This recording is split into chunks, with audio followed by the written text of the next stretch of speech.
नमस्कार, म सुमेरो खगोल विचारबाट।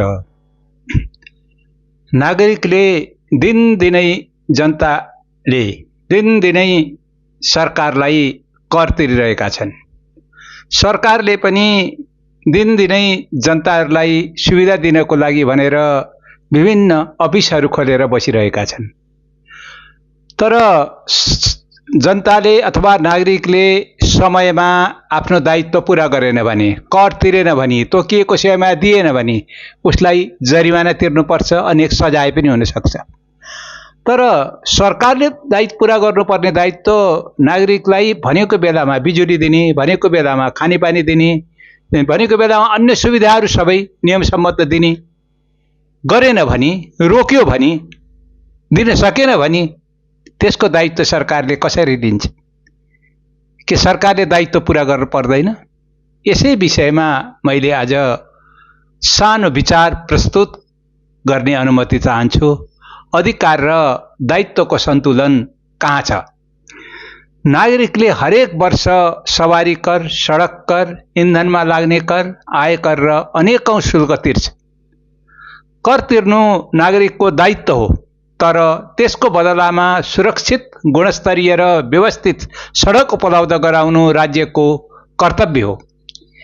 यदि चालकले ट्राफिक नियम उल्लङ्घन गरे जरिवाना तिर्छ, तर सडकमा खाल्टा भएर दुर्घटना भयो भने जिम्मेवार निकायले के सजाय पाउँछ? यदि सडक बत्ती महिनौं निभेको छ, जेब्रा क्रसिङ मेटिएको छ, सङ्केत बोर्ड छैन, पानी जमेर सडक बिग्रिएको छ भने त्यसको मूल्य कसले चुकाउँछ? सरकारले कि नागरिकले? सुशासनको अर्थ केवल नागरिकलाई अनुशासनमा राख्नु होइन। राज्य पनि कानुनको अधीनमा रहनुपर्छ। अधिकारसँगै दायित्व, करसँगै सेवा र गल्तीसँगै जवाफदेहिता हुनुपर्छ। नागरिकले कर तिरेर आफ्नो कर्तव्य पूरा गरेको हुन्छ। त्यसपछि सुरक्षित सडक, स्पष्ट लेन, काम गर्ने ट्राफिक बत्ती, सडक बत्ती, गुणस्तरीय फुटपाथ र पारदर्शी सेवा पाउनु उसको अधिकार हो।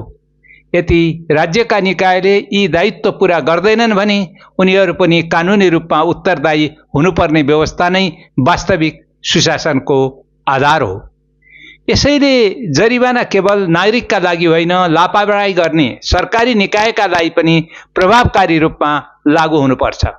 जबसम्म दुवै पक्ष बराबरी जिम्मेवार हुँदैन, तबसम्म सद्भाव, विश्वास र सुशासनको वातावरण बलियो बन्न सक्दैन।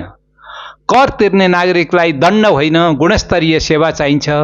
राज्यले आफ्नो दायित्व पूरा गरेपछि मात्र नागरिकबाट जिम्मेवारीको अपेक्षा गर्नु न्यायसङ्गत हुनेछ।